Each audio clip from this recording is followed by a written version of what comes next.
जय माता दी मित्रों, 14 मई 2025 को अद्भुत घटना होने जा रही है। यानी कि 14 मई को देव गुरु बृहस्पति का राशि परिवर्तन होने जा रहा है। बृहस्पति देव वृषभ राशि से निकलकर आप मिथुन राशि में जाने वाले हैं। वैसे तो ये गोचार हर 13 महीने में होता रहता है, लेकिन मेष राशि वालों पे विशेष इसका प्रभाव रहेगा, क्योंकि मेष राशि पे अब शनि की 7.5 प्रारंभ हो चुकी है। उसका पहला चरण आपके ऊपर लग चुका है, तो बृहस्पति उसमें कहीं ना कहीं उस कष्ट को कम करने में सहायक रहने वाला है। तो मेष राशि वाले जिन पे 7.5 है वो ये वीडियो जरूर देखें और आपको पता चलेगा कि बृहस्पति आपके जीवन में क्या क्या चीज़ें अच्छी करने वाला है। इसके बारे में चर्चा कर लेते हैं। सबसे पहले मेष राशि वाले जातक और जातिकाओं की कुंडली के बारे में चर्चा कर लेते हैं। ये आपके मेष राशि वालों की जातक की और जातिकाओं की कुंडली है। बृहस्पति का गोचर, बृहस्पति धन भाव यानी अभी वृषभ राशि में थे, वहाँ से निकल के आप तृतीय भाव में आ जाएंगे। और शास्त्रों में लिखा है तृतीय भावे गोचरे जीवा मिश्रित फलदायका, यानी तीसरे भाव में जो बृहस्पति होता है वो अच्छा और बुरा दोनों प्रकार का फल मित्रों मेष राशि वालों को देने वाला है। अभी अच्छा बुरा फल क्या है इसके बारे में चर्चा कर लेते हैं। पहला, करियर के लिए ये जो तीसरे भाव में बृहस्पति है बहुत अच्छा रिजल्ट देगा। आपके करियर में जो उलझनें चल रही है वो सॉल्व होती हुई नजर आएगी। सेल नहीं हो रही है वो सेल होती हुई नजर आएगी। पद का लाभ नहीं हो रहा है, पद का लाभ होता हुआ नजर आएगा। धन का लाभ नहीं हो रहा है तो धन का लाभ होता हुआ नजर आएगा। तो ये तृतीय बृहस्पति वहाँ तो अच्छा है, लेकिन कहीं ना कहीं पारिवारिक कलेश को बढ़ा देता है। यानी परिवार में पति पत्नी या आप किसी रिलेशन में हैं, प्रेमी प्रेमिकाएं, तो अनबन रह सकती है। मानसिक तनाव आपका बढ़ सकता है। यानी कि पारिवारिक दृष्टि से ये जो गोचर है इसका बहुत अच्छा रिजल्ट नहीं है। साथ ही साथ बृहस्पति की 3 दृष्टियां होती हैं मित्रों, 5वीं 7वीं और 9वीं दृष्टि। यानी कि 5वीं 7वीं और 9वीं दृष्टि से 5वीं दृष्टि आपके सप्तम भाव पे पड़ने वाली है। तो सप्तम भाव वैसे भी रिलेशन का भाव होता है, तो आपके शादी के योग बनेंगे, साथ ही साथ प्रेम के योग बनेंगे। और अगर आप शादीशुदा है तो आपके संतान के योग बनेंगे, या आप कुंवारे हैं तो आपके परिवार से दूर जाने के, विदेश के आपके योग बन सकते हैं। तो सप्तम भाव में बृहस्पति की दृष्टि आपके लिए बड़ी लाभकारी है। इसी प्रकार से देखा जाए तो ये 5वीं जो दृष्टि है तो लाभकारी है। और 7वीं दृष्टि आपके 9वें भाव में पड़ेगी। 9वें भाव को माता पिता का स्थान कहा जाता है, विद्या का स्थान, विदेश यात्रा का स्थान कहा जाता है। तो माता पिता का कोई रुका हुआ काम बन सकता है। माता पिता यदि बीमार हैं तो वो ठीक हो सकते हैं। माता पिता से संबंधित कोई शुभ सूचना बृहस्पति के कारण आपको मिलने वाली है। विद्या में बेस्ट रिजल्ट मिलेगा, अच्छी जगह पे आपका एडमिशन हो सकता है। आप प्रयास कर रहे हैं विदेश की किसी यूनिवर्सिटी में जाने का तो उसका योग हो सकता है।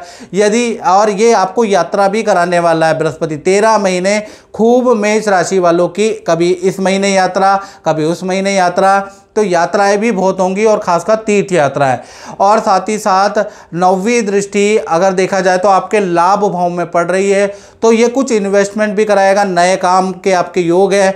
मेष राशि वाले जातक और जातिका किसी न किसी नए काम में हाथ आजमाने वाले हैं। नया किसी काम की शुरुआत करेंगे, कुछ नया सीखेंगे और वो उसकी शुरुआत करने वाले हैं। साथ ही साथ प्रॉपर्टी के योग आपके बनते हैं। यदि आपके पास कोई ज़मीन है तो उसके रेनोवेशन के योग बनते हैं, नहीं तो ज़मीन या प्रॉपर्टी फ्लैट खरीदने के योग बनते हैं। साथ ही साथ बृहस्पति लाभ भाव में जो दृष्टि है वो आपका स्थान परिवर्तन भी कराएगी। यानी कि जिस जगह पे आप रह रहे हैं उस जगह से आपका स्थान परिवर्तन, ऑफिस से स्थान परिवर्तन, शहर का आपका स्थान परिवर्तन होने वाला है। तो कुल मिला के जो ये बृहस्पति है मिथुन राशि के बैठे हुए, ये काफ़ी जगह पे आपके लिए अच्छा है, लेकिन पारिवारिक क्लेश को बढ़ाने वाले हैं। उसके बाद देखा जाए तो 18 अक्टूबर को यही बृहस्पति तृतीय भाव से निकल के आपके चतुर्थ भाव में ट्रांजिट कर जाएंगे।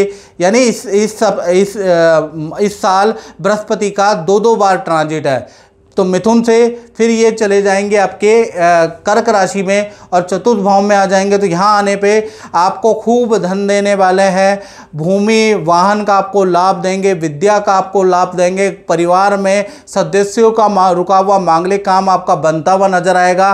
तो तो यहाँ पर पारिवारिक जो अनबनें चल रही थी वो दूर होंगी। यानी पारिवारिक जो अनबन है, पति पत्नी के बीच में मनमुटाव, परिवार में माता पिता के बीच में, प्रेमी प्रेमिकाओं के बीच में जो मनमुटाव चलेगा बृहस्पति के तृतीय ट्रांजिट से, वो 18 अक्टूबर में जाकर वो खत्म होने वाला है।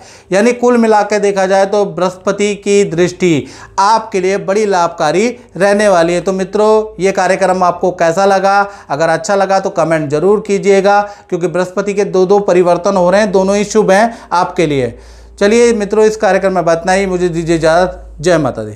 और मित्रों, जैसे कि बहुत सारे लोग हमसे बोलते हैं कि हमें गुरुजी आपसे पर्सनलाइज कुंडली चाहिए, हमें विश्लेषण चाहिए, 15 सालों का हमें विश्लेषण चाहिए और आपके हाथों का चाहिए।